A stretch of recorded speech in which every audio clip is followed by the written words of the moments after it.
Haleluya, puji nama Tuhan. Shalom, kasih Tuhan.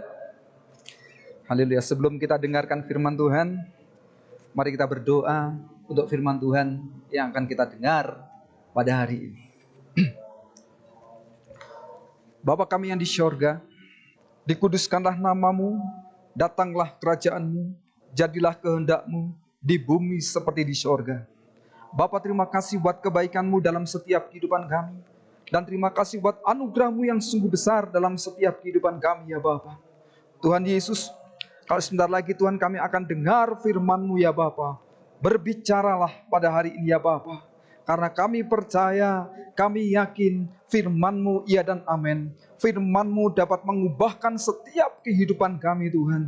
Maka itu ya Bapa, berfirmanlah Tuhan. Kami percaya pada mulanya adalah firman. Firman itu bersama-sama dengan Allah. Dan firman itu adalah Allah. Dan kami percaya apa yang keluar dari mulut Allah itu adalah firman Allah.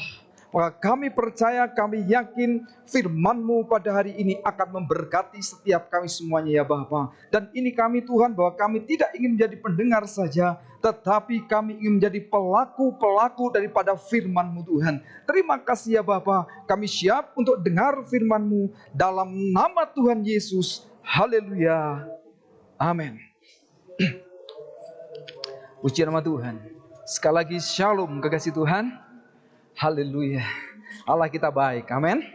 Allah kita luar biasa. Allah kita Allah yang tidak pernah meninggalkan kita. Sedetik pun Dia Allah yang tidak pernah meninggalkan kita. Kita percaya bahwa kasih Allah itu sungguh besar dalam setiap kehidupan kita. Dia mengasihi kita, Dia melindungi kita, Dia menjaga setiap kehidupan kita. Kalau Allah itu mengasihi kita, Allah itu menjagai kita, bahwa bukti Allah mengasihi kita itu sungguh besar. Yang menjadi pertanyaan, kalau Allah sungguh sudah mengasihi kita semuanya, yang menjadi pertanyaan, sudahkah kita mengasihi Allah dengan segenap hati kita? Ini yang menjadi pertanyaan dalam setiap kehidupan kita, kekasih Tuhan. Karena ini penting sekali, bahwa mengasihi Allah itu sangat penting. Bahwa menyenangkan hati Tuhan itu sangat penting. Bahwa menyentuh hatinya Tuhan itu sangat penting. Jadi mari kita bersama-sama pada hari ini kita belajar bagaimana caranya kita mengasihi Allah dengan kasih kita yang sangat luar biasa, sehingga ketika kita mengasihi Allah, dengan kita memuji Tuhan, dengan kita menyembah Tuhan, dengan selalu kita ingat kepada Tuhan, itu semuanya bisa menyenangkan hati Tuhan. Bahkan itu semuanya bisa menyentuh hatinya Tuhan. Hari ini kita akan belajar dari Alkitab, bahwa kita akan belajar dari firman Tuhan. Kita akan belajar di dalam kitab Wahyu, Wahyu 2, ayat yang pertama sampai dengan ayat yang ke-7. Bunyi firman Tuhan, kepada jemaat di Efesus, tuliskanlah kepada malaikat jemaat di Efesus, inilah firman dari Dia yang memegang ketujuh bintang itu di tangan kanannya, dan berjalan di antara ketujuh kaki dian emas itu. Ayat yang kedua, aku tahu segala pekerjaanmu, baik jerih payahmu maupun ketekunanmu. Aku tahu bahwa engkau tidak dapat sabar terhadap orang-orang jahat, bahwa engkau telah mencobai mereka yang menyebut dirinya rasul, tetapi yang sebenarnya tidak demikian, bahwa engkau telah mendapati mereka pendusta. Ayat yang ketiga, dan engkau tetap sabar dan menderita oleh karena namaku, dan engkau tidak mengenal lelah. Namun demikian, aku mencela engkau, karena engkau telah meninggalkan kasihmu yang semula. Sebab itu ingatlah betapa dalamnya engkau telah jatuh. Bertobatlah dan lakukanlah lagi apa yang semula engkau lakukan. Jika tidak demikian, aku akan datang kepadamu dan aku akan mengambil kaki dianmu dari tempatnya, jikalau engkau tidak bertobat. Ayat yang ke-6, tetapi ini yang ada padamu, yaitu engkau membenci segala perbuatan pengikut-pengikut Nikolaus yang juga kubenci. Siapa bertelinga, hendaklah ia mendengar apa yang dikatakan Roh kepada jemaat-jemaat. Barang siapa menang, dia akan kuberi makan dari pohon kehidupan yang ada di taman Firdaus Allah. Haleluya.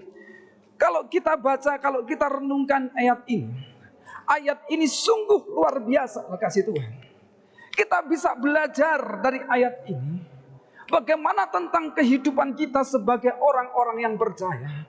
Sudahkah kita mengasihi Allah dengan sungguh-sungguh? Kalau kita belajar kepada jemaat di Efesus ini, ya, ini sungguh luar biasa, saudara.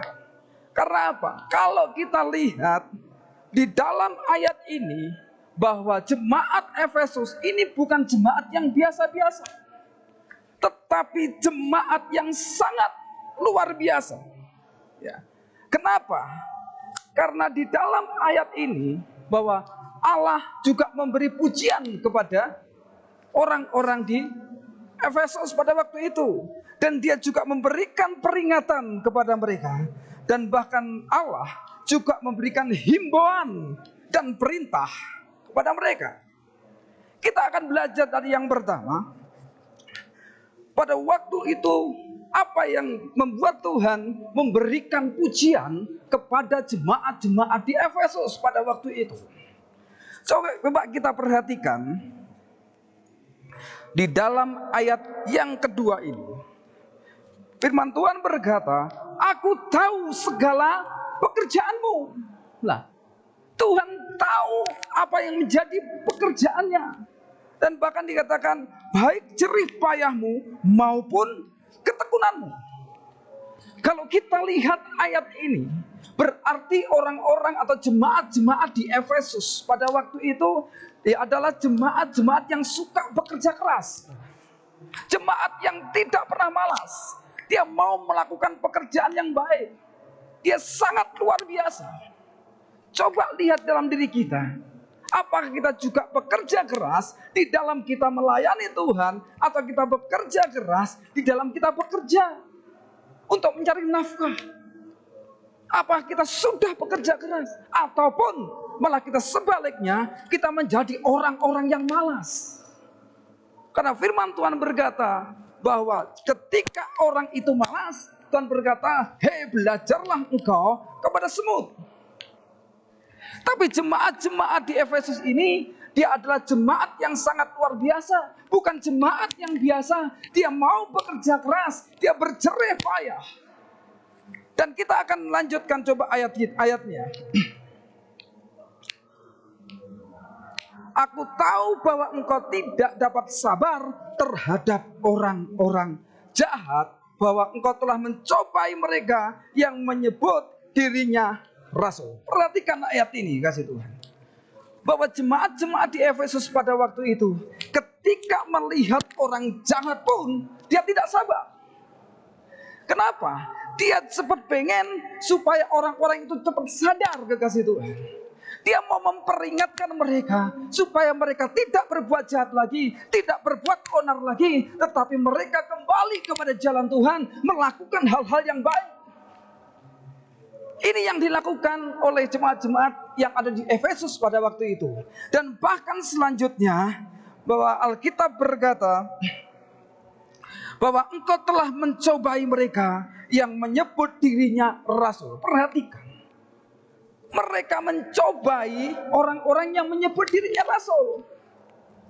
Jadi selain dia bekerja keras, dia tidak tahan dengan hal yang jahat, dia berjerih payah. Bahkan dikatakan dalam Alkitab, mereka juga bisa membedakan roh. Kenapa dia bisa membedakan roh? Karena Alkitab berkata, dia bisa membedakan bahwa ini adalah rasul palsu atau itu adalah rasul yang asli. Berarti jemaat-jemaat pada waktu itu adalah jemaat yang luar biasa. Maka Tuhan memuji jemaat-jemaat Efesus pada waktu itu. Bahkan dia bisa membedakan roh. Sekarang dalam kehidupan kita, apakah kita juga bisa membedakan roh antara orang yang jahat antara orang yang baik, yang menyebut dirinya nabi, yang menyebut dirinya rasul dan sebagainya. Bisakah kita membedakan apakah itu benar-benar nabi palsu atau benar-benar itu rasul-rasul palsu, atau bahkan itu pengajar-pengajar palsu, kasih Tuhan. Lah, bisakah kita membedakan semuanya itu seperti jemaat-jemaat yang ada di Efesus?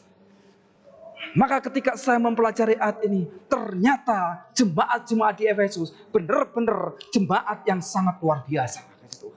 Maka Tuhan memberikan pujian. Engkau bekerja keras, engkau adalah orang yang tekun, engkau tidak pemalas, engkau bisa membedakan roh. Dan yang luar biasanya lagi, coba kita perhatikan ayat yang satunya. Bahwa engkau telah mendapati mereka berdusta. Perhatikan. Mereka bisa mendapati bahwa mereka itu pendusta. Berarti jemaat-jemaat yang ada di Efesus pada waktu itu, mereka juga mengerti tentang firman Allah. Mereka mengerti bahwa ini pengajaran-pengajaran palsu. Mereka mengerti tentang pengajaran-pengajaran ini adalah pengajaran yang benar. Jadi kekasih Tuhan, orang yang mengerti akan firman Tuhan, mereka tidak akan dapat diombang-ambingkan. Mereka tidak akan dapat dibohongi. Karena mereka sudah mengerti akan firman Tuhan yang benar. Mereka mengerti akan firman Tuhan yang sejati. Mereka mengerti akan pengajaran-pengajaran yang benar-benar itu dari Tuhan. Halo kasih Tuhan. Kita belajar pada saat ini. Saya ingin tanya kepada saudara semuanya. Saya bertanya, apakah kita juga seperti jemaat-jemaat yang ada di Efesus pada waktu itu? Kita seorang yang pekerja keras untuk menjadi pelayan-pelayan Tuhan yang setia. Kita bukan pemalas. Kita bisa membedakan roh ketika ada rasul palsu atau nabi-nabi palsu yang datang. Kita bisa membedakan itu benar palsu atau itu benar-benar yang asli, kasih Tuhan. Dan bahkan kita mengerti akan firman Tuhan. Sudah berapa lama kita diajarkan firman Tuhan? Dari kecil mungkin sampai sekarang kita sudah dikasih firman Tuhan. Pertama dikasih yang lembut, sekarang sudah dikasih yang keras. Kenapa? Karena tingkat keimanan kita itu kita ingin meningkat menjadi orang-orang yang dewasa. Iman kita sudah menjadi dewasa.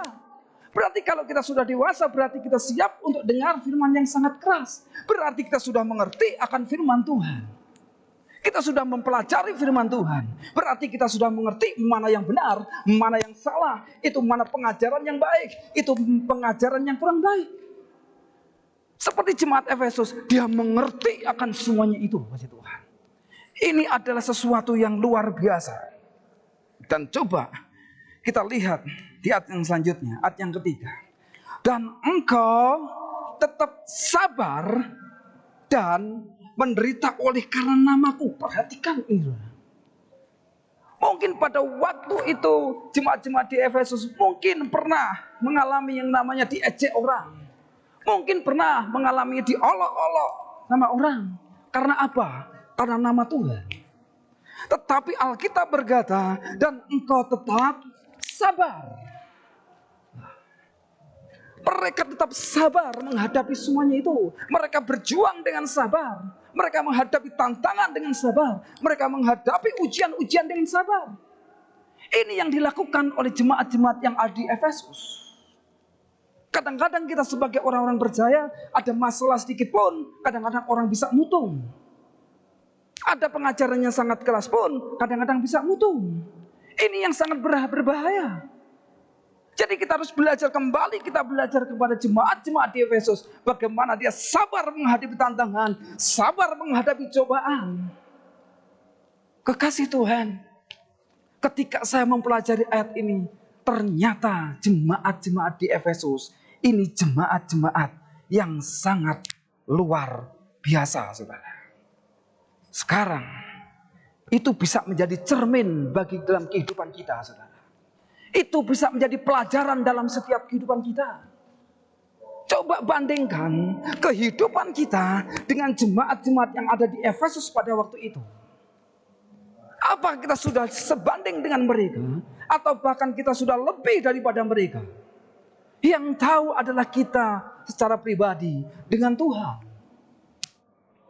Kalau kita sudah berbuat baik, kalau kita sudah mengasihi Allah, kalau kita sudah bekerja keras untuk melayani Tuhan, tentang keikhlasan keikhlasan hati kita, yang tahu itu kita sendiri, kasih Tuhan. Orang lain mungkin tidak tahu bagaimana sampai kedalaman hati kita ketika kita melakukan hal-hal yang baik, tentang ketulusan hati kita. Orang lain tidak tahu, tetapi yang tahu kita pribadi dengan Tuhan. Ayo, coba kita bercermin, saudara. Coba kita bercermin. Bagaimana Allah pada waktu itu memuji orang-orang di Efesus pada waktu itu. Ternyata dia bukan jemaat yang biasa-biasa, tetapi dia jemaat yang sangat luar biasa. Itu pujiannya. Yang bagian kedua, walaupun Allah memuji mereka, tetapi Allah juga memberi peringatan kepada mereka. Wah, ini saudara. Kalau Allah itu sayang kepada umatnya, Allah itu cinta kepada setiap umat-umatnya, Allah itu mengasihi setiap anak-anaknya. Bukan hanya dia memberi pujian, tetapi dia juga memberi peringatan. Kenapa? Karena supaya setiap anak-anaknya dia tidak jatuh ke dalam dosa. Ketika dia berjalan, benar-benar dia berjalan dengan lurus, supaya dia bisa mencapai tujuan yang tepat, supaya dia bisa mencapai tujuan yang baik. Makanya Allah juga memberikan peringatan, bahkan memberikan peringatan kepada orang-orang di Efesus, termasuk kita yang sekarang ini. Tuhan juga sering memberikan peringatan kepada kita. Tujuannya supaya kita benar-benar mau kembali kepada Tuhan. Coba peringatan Allah pada jemaat yang di Efesus. Kita baca ayat yang keempat. Namun demikian, aku, Allah berkata, mencela engkau karena engkau telah meninggalkan kasihmu yang semula. Yang 5 bagian A. Sebab itu ingatlah betapa dalamnya engkau telah jatuh. Perhatikan ayat ini. Tuhan mencela jemaat di Efesus. Padahal kalau kita lihat bagaimana jemaat di Efesus, mereka sudah bekerja keras. Mereka tetap sabar menghadapi ujian tantangan. Tetapi Tuhan masih berkata, aku mencela engkau. Ini suatu peringatan Tuhan kepada jemaat-jemaat di Efesus. Dan bahkan bukan hanya jemaat di Efesus saja, tetapi firman Tuhan juga ditujukan kepada setiap umat-umatnya, kepada setiap orang-orang yang percaya, termasuk saudara dan saya. Amin. Tuhan mencela pada waktu itu. Kenapa Tuhan mencela? Alkitab katakan, karena engkau telah meninggalkan kasihmu yang semula. Ternyata mereka meninggalkan kasihnya yang semula. Berarti kasih yang mula-mula itu sangat penting, kasih Tuhan. Walaupun orang sudah melakukan ini, walaupun sudah melakukan itu, walaupun dia sudah berbuat baik, walaupun dia sudah bekerja keras, tapi kalau orang itu meninggalkan kasihnya yang semula, Tuhan tetap berkata, aku mencela engkau karena engkau jatuh, dan jatuhmu itu sudah sangat dalam. Itu. Meninggalkan kasih yang semula itu ternyata jatuh, dan jatuhnya itu sangat dalam. Perhatikan itu. Orang yang jatuh sangat dalam itu bukan hanya luka kecil. Kalau itu jurangnya sangat dalam, mungkin orang itu bisa hancur berantakan. Jadi kuncinya adalah bagaimana orang itu bisa kembali kepada kasihnya yang semula. Berarti kasih itu sangat penting. Tuhan pengen kita mengasihi Allah dengan segenap hati kita.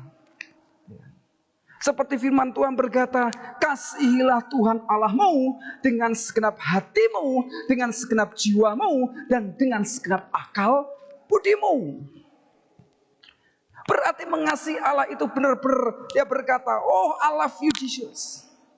Aku mencintaimu Tuhan dengan segenap hatiku, dengan segenap jiwaku, dan dengan segenap akal budi. Berbicara tentang dengan segenap akal budi, berarti dimanapun saja kita berada, baik itu kita berada di gereja, di luar gereja, atau dimanapun saja berada, kita tetap ingat akan Tuhan. Amin. Ingat akan Tuhan. Mau makan, ingat Tuhan. Mau tidur, ingat Tuhan. Bekerja, ingat Tuhan. Berarti kalau orang itu benar-benar mengasihi Tuhan, dalam setiap hatinya, dalam segenap pikirannya, berarti dia harus selalu ingat akan Tuhan. Ingat akan kasih Tuhan. Tetapi orang-orang sekarang, kasih Tuhan, dia lebih mengingat akan uang. Banyak orang dia meninggalkan Tuhan. Banyak orang dia lari dari panggilannya. Untuk apa? Banyak orang dia mencari uang. Dia tidak tahu bahwa akar dari segala kejahatan itu adalah cinta uang. Banyak orang melakukan kejahatan, banyak orang dia membunuh, banyak orang dia menfitnah, bahkan ada orang menjual dirinya. Itu karena apa? Karena dia mengejar uang. Makanya firman Tuhan berkata, akar dari kejahatan itu adalah cinta akan uang. Bukan uangnya, tapi cintanya itu kepada uang. Maka kita harus kembali bahwa kita berkata, I love you Jesus. I love you Jesus. Aku cinta kepada Tuhan. Aku mengasihi Tuhan. Kalau hari ini mungkin kita sudah lupa akan Tuhan. Kalau hari-hari ini mungkin kita lebih mementingkan uang, lebih mementingkan jabatan, lebih mementingkan harta kekayaan. Hari ini saya rindu kita semuanya kita kembali kepada Tuhan. Mari kita kembali kepada Tuhan. Kita mengasihi Tuhan dengan segenap hati kita, dengan segenap jiwa kita, dengan segenap akal budi kita. Kasih Tuhan. Ingat akan kasih Tuhan yang sangat luar biasa. Amin. Saya ingin katakan di akhir zaman nanti, ketika Tuhan datang yang kedua kali, yang Tuhan cari adalah orang yang cinta akan Tuhan. Orang yang akan berkata, aku selalu mencintai Tuhan dengan segenap hati, dengan segenap jiwa, dengan segenap akal budi. Itu yang dicari Tuhan. Karena Tuhan akan menjadi mempelai laki-laki untuk membawa kita untuk masuk dalam kerajaan surga. Ya. Jadi saya ingin katakan saudara, kalau di suatu hari nanti ketika kedatangan Tuhan yang kedua kali, Tuhan sampai berkata, aku tidak pernah mengenal engkau, enyahlah engkau, hei kamu pembuat kejahatan. Kenapa Tuhan sampai berkata seperti itu? Karena kadang-kadang orang hanya memikirkan tentang blessing, hanya memikirkan tentang berkat yang diberikan ketika berada di dunia. Dia cuma bisa menikmati berkat yang ada di dunia, tetapi dia benar-benar tidak mencintai Allah dengan segenap hatinya. Maka Tuhan berkata, aku tidak pernah mengenal engkau. Yang Tuhan cari adalah orang-orang yang benar-benar tulus kepada Tuhan dan akan dibawa oleh Tuhan, akan diangkat nama Tuhan karena dia adalah mempelai laki-lakinya. Kita akan dibawa masuk ke dalam kerajaan surga. Jangan sampai kita itu ditipu daya oleh iblis. Hari ini saya katakan, neraka itu tidak diciptakan untuk manusia. Sekali lagi, neraka itu tidak diciptakan untuk manusia, Tuhan. Tapi neraka itu diciptakan untuk iblis dan kelompok-kelompoknya. Berarti neraka itu diciptakan untuk iblis, bukan untuk manusia. Tetapi di neraka itu nanti banyak manusia di sana. Kenapa? Banyak manusia di sana. Karena dia mengikuti pola-pola dari si iblis. Mereka mengikuti pola-pola dari si jahat. Mereka mengikuti nabi-nabi palsu.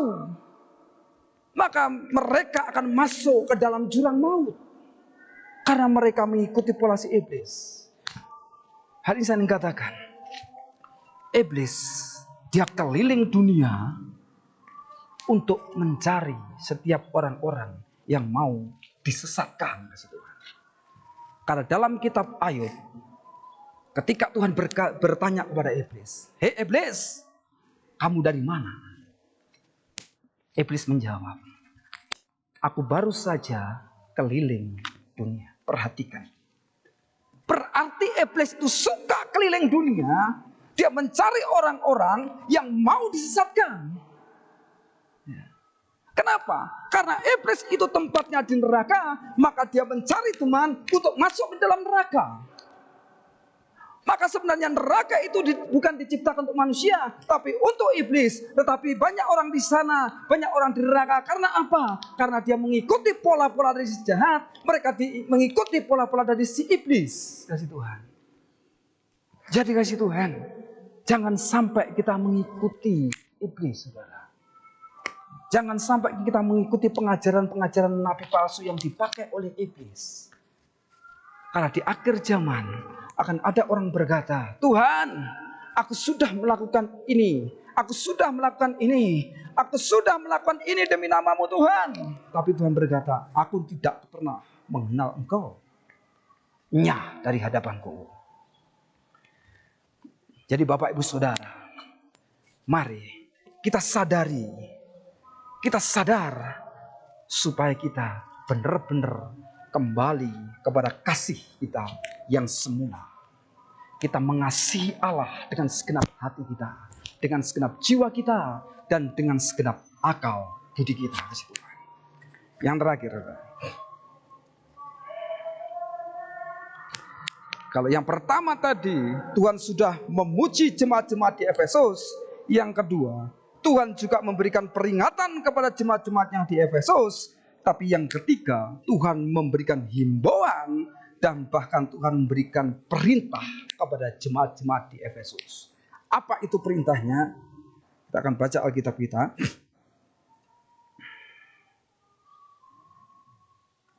Ayat yang kelima. Sebab itu, ingatlah betapa dalamnya engkau telah jatuh. Ayat berikutnya. Bertobatlah dan lakukanlah lagi apa yang semula engkau lakukan. Jika tidak demikian, aku akan datang kepadamu dan aku akan mengambil kaki dianmu dari tempatnya, jikalau engkau tidak bertobat. Himbauan Tuhan kepada jemaat-jemaat di Efesus pada waktu itu, bahwa Tuhan ingin, hei jemaat di Efesus, bertobatlah. Yang Tuhan inginkan adalah bertobat. Ketika orang sudah lari dari panggilannya, ketika seseorang dia sudah meninggalkan kasihnya yang semula, yang Tuhan inginkan adalah bagaimana orang itu kembali kepada kasihnya yang semula. Kasihnya yang di awal-awal. Orang kalau mengasihi dan dia punya kasih yang mula-mula dalam kehidupannya, dia selalu akan dekat dengan Tuhan. Dia selalu beribadah kepada Tuhan. Dia selalu berdoa kepada Tuhan. Dia selalu ingat akan Tuhan. Di mana saja pun dia berada, dia akan selalu ingat kepada Tuhan. Jadi jangan sampai kita sebagai anak-anak Tuhan, kita meninggalkan kasih kita yang semula, kasih Tuhan. Kalau sampai kita meninggalkan kasih kita yang semula, firman Tuhan berkata, hei, bertobatlah supaya kamu tidak jatuh, dan jatuhmu itu sangat dalam dan itu menghancurkan dirimu sendiri. Banyak orang hidupnya kacau, banyak orang hidupnya hancur berantakan. Itu karena apa? Karena mereka sudah meninggalkan kasih yang semula dan dia tidak benar-benar bertobat. Setiap harinya bahkan mereka hidup di dalam dosa. Mereka hidup di dalam kehancuran. Tapi Tuhan pengen, kembalilah engkau anakku. Aku sangat mengasihi engkau. Kasih Tuhan itu sungguh besar. Dia mengasihi kita. Dia menyerahkan hidupnya kepada kita. Dia mengorbankan hidupnya kepada kita. Kasih Tuhan. Kalau Tuhan saja sudah mengorbankan semuanya untuk kita, tinggal kita kasih Tuhan. Sudahkah kita mau kembali kepada kasih kita yang semula? Saya ingin katakan, mungkin hidup kita ini sudah melupakan Tuhan. Mungkin kita sudah bekerja keras. Mungkin kita sudah datang ke gereja. Mungkin kadang-kadang kita sudah berdoa.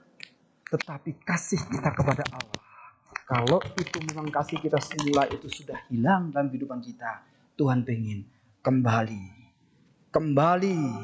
Kembali kepada kasih-Mu yang semula. Ingat, Tuhan akan menunggu kita untuk kita kembali kepada Tuhan. Haleluya. Mari kasih Tuhan. Sarindu kita semuanya, kita benar-benar ingat akan kasih Tuhan. Dan kita juga akan mengasihi Tuhan. Kita akan menyenangkan hati Tuhan dengan segenap hati kita. Tuhan tidak ingin kita masuk ke dalam jurang maut. Tuhan tidak ingin kita hancur berantakan. Tuhan tidak ingin kita mengikuti pola-pola daripada si jahat. Tapi yang Tuhan inginkan adalah ikutlah aku, Tuhan katakan. Kembalilah kepadaku. Kasih yang semula harus kita timbulkan lagi. Amin. Kasih kita yang mula-mula harus kita munculkan lagi. Itu yang Tuhan inginkan. Saudara yang kasih dalam nama Tuhan Yesus. Mari. Tuhan sudah memberikan semuanya kepada kita. Dan firman Tuhan berkata, karena begitu besar kasih Allah akan dunia ini, maka Ia mengaruniakan anaknya yang tunggal. Barang siapa yang percaya kepadanya, dia tidak akan binasa, melainkan akan memperoleh hidup yang kekal. Yang percaya kepada Allah akan memperoleh hidup yang kekal bersama-sama dengan Tuhan. Yang mau kembali kepada Allah, cinta mula-mula kita wujudkan, kasih kepada Allah kita wujudkan, maka kita akan bersama-sama dengan Allah di surga nanti. Kita akan di sana bersama-sama dengan orang-orang kudusnya. Dan kita tidak akan mendapatkan hukuman yang kekal. Kita tidak akan masuk ke dalam neraka, tapi kita akan masuk dalam kerajaan surga bersama-sama dengan orang-orang kudus. Dan di sana kita bersama-sama dengan Tuhan.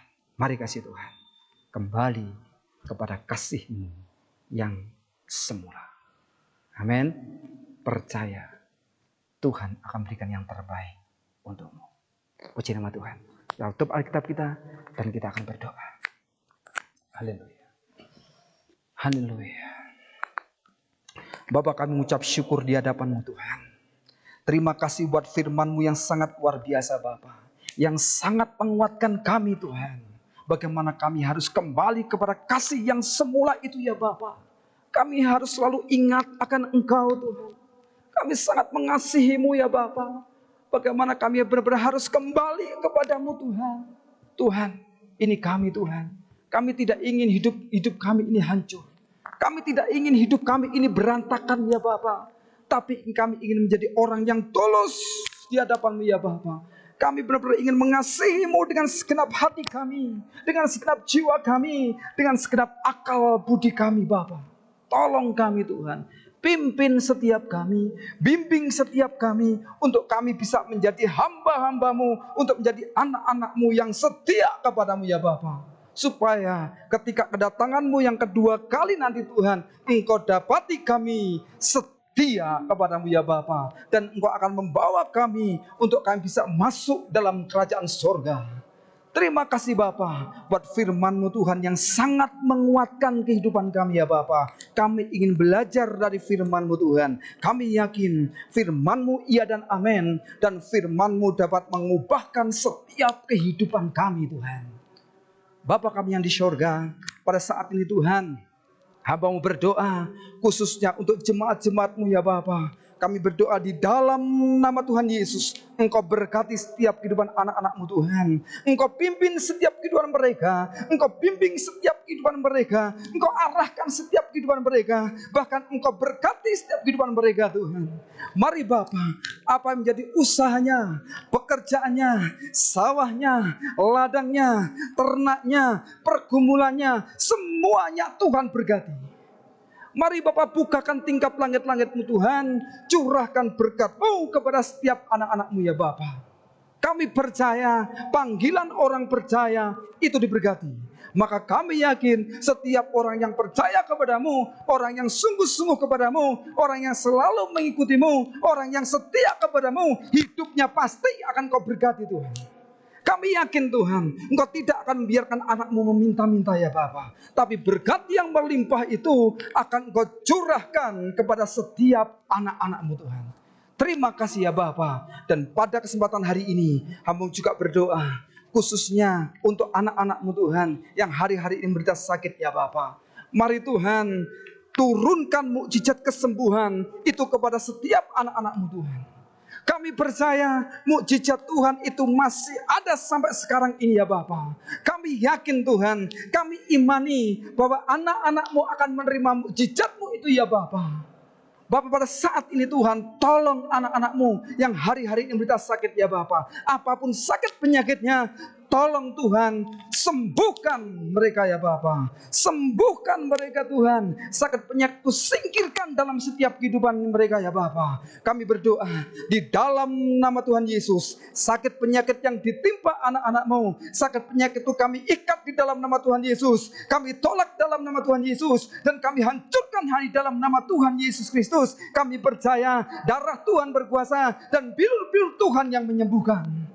Kami percaya Tuhan, kami yakin kesembuhan itu akan ada dalam setiap kehidupan anak-anak-Mu Tuhan. Dan kami juga berdoa dalam nama Tuhan Yesus, jauhkan setiap anak-anak-Mu dari virus-virus di akhir zaman ini ya Bapa. Kami percaya penyertaan Tuhan, perlindungan Tuhan itu sempurna dalam setiap kehidupan anak-anak-Mu. Maka hari ini kami berdoa dalam nama Tuhan Yesus, tutup bungkus mereka semua dengan kuasa darah-Mu Tuhan. Jauhkan dari virus-virus di akhir zaman ini ya Bapa. Beri kesehatan, beri kekuatan dalam setiap kehidupan mereka ya Bapa. Kami percayakan semuanya dalam tangan pengasihan-Mu ya Bapa. Dan kami juga berdoa bagi anak-anak-Mu yang hari ini punya masalah, yang hari ini persoalan, apapun masalahnya, apapun persoalannya, beri jalan keluar yang terbaik dalam setiap kehidupan mereka ya Bapa.